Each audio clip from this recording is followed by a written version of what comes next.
KT 지금 투자해도 되는 회사일까요? 패당주라서 그냥 들고 계신 분들 많으실 겁니다. 스케쳐도 KT 주주입니다. 그런데 이번 주총을 앞두고 이 회사 생각보다 구조가 심각하다는 게 드러났습니다.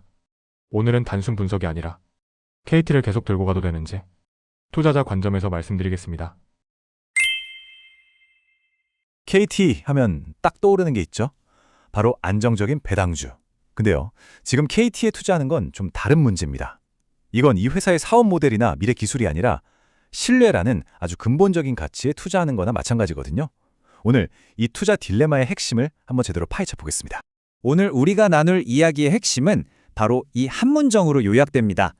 KT는 돈을 벌지만 그 돈을 어떻게 쓸지 믿기 어려운 회사다. 정말 기가 막히게 돈은 잘 버는데 그 돈이 과연 주주들에게 제대로 돌아올까 하는 의구심을 지울 수 없다는 거죠. 바로 이 구조적인 딜레마가 모든 문제의 시작입니다. 그래서 오늘은 KT의 이 두 얼굴을 하나씩 뜯어볼 겁니다. 먼저 정말 탄탄한 KT의 본업, 그 현금 흐름을 보고요. 그 다음엔 완전히 대조적인 거의 무너져버린 감시 시스템, 즉 지배구조 문제를 짚어볼 겁니다.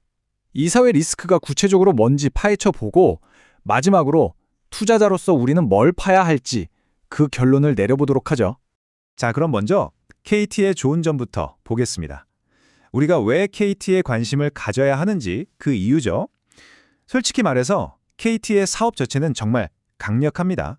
그런데 이 표를 딱 보면 이게 강력하다고 하는 생각이 드실 거예요. 재작년 실적만 보면 뭐 난리도 아니죠.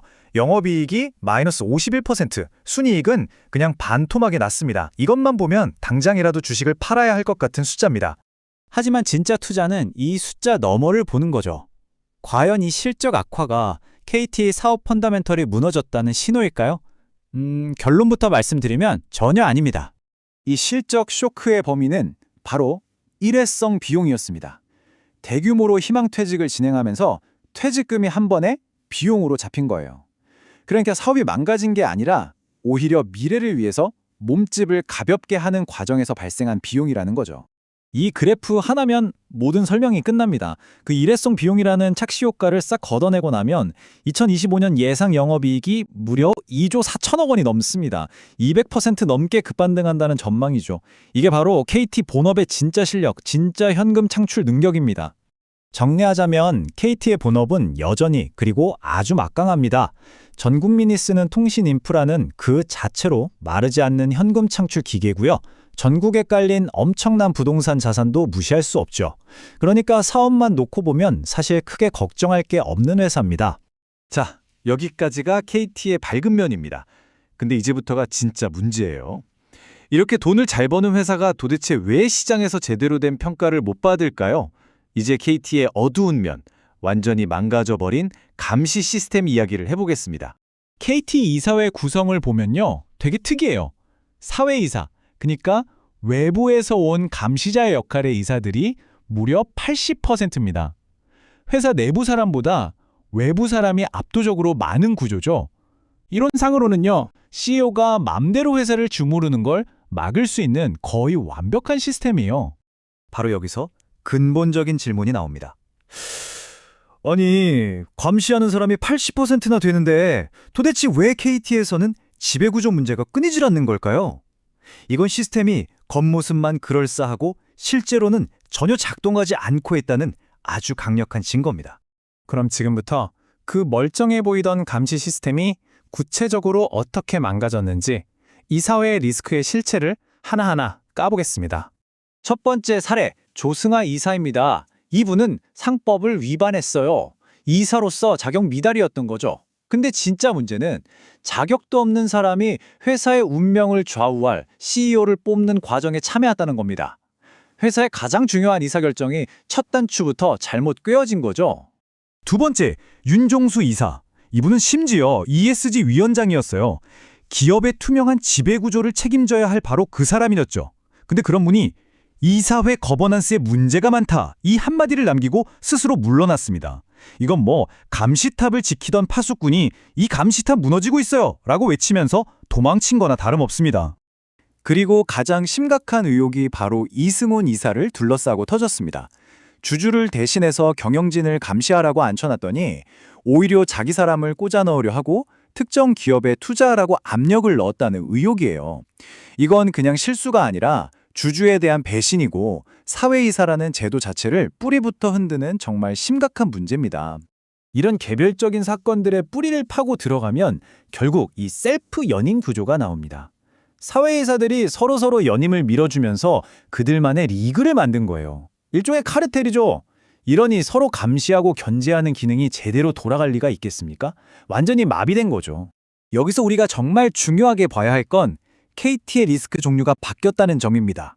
예전에는 정권이 바뀔 때마다 사장이 바뀌는 이른바 CEO 리스크가 문제였어요. 그런데 지금은요? CEO를 감시해야 할 이사회 자체가 무너져 버린 겁니다. 이건 훨씬 더 근본적이고 심각한 시스템 붕괴 문제입니다. 자, 그럼 한번 정리해볼까요? 사업은 정말 튼튼한데 지배구조는 심각하게 망가져 있다. 이 두 얼굴을 가진 KT, 투자자로서 우린 도대체 어떤 결정을 내려야 할까요? 이제 모든 사람들의 시선은 딱 한 곳으로 쏠리고 있습니다. 바로 곧 열릴 주주총회죠. D-Day는 바로 3월 31일입니다. 이날 정기주주총회에서 새로운 대표이사가 뽑히고 그 논란의 중심이었던 이사회가 어떻게 바뀔지가 결정됩니다. 말 그대로 KT의 미래가 걸린 아주 중요한 분수령이 될 겁니다.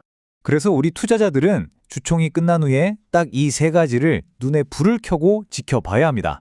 첫째, 새로운 대표가 이 엉망인 이사회를 상대로 어떤 리더십을 보여줄 것인가? 둘째, 이사회 개편이 그냥 사람 몇 명 바꾸는 쇼로 끝날 것인가? 아니면 진짜 실질적인 변화를 만들어낼 것인가? 그리고 마지막으로 회사가 정말로 이 문제를 뜯어 고치겠다는 강력한 의지가 있는가? 이 세 가지입니다. 이 점을 절대 잊으면 안 됩니다. 아무리 뛰어난 선장이 와서 멋진 비전을 외쳐도 배의 방향을 결정하는 조타 장치, 즉 이사회가 고장나 있으면 그 배는 결국 똑같은 자리를 맴돌다 표류하게 될 겁니다. 과거의 실패가 또다시 반복될 뿐이죠. 결국 모든 질문은 하나로 모아집니다.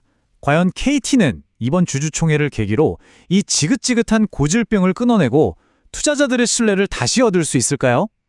지금 KT에 투자한다는 건 이 회사의 탄탄한 사업이 아니라 바로 이 질문에 대한 답을 찾는 과정입니다.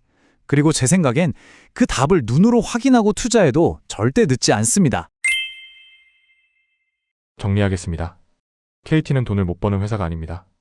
이미 충분히 돈을 벌고 있습니다. 문제는 그 다음입니다. 그 돈을 누가 어떻게 쓰느냐.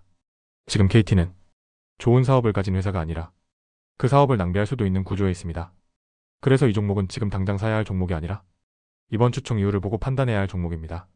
3월 31일 이사회가 바뀌는지 반드시 확인하셔야 합니다. 지금까지 세상의 돈의 흐름을 그리는 사람 투자 스케쳐였습니다. 감사합니다.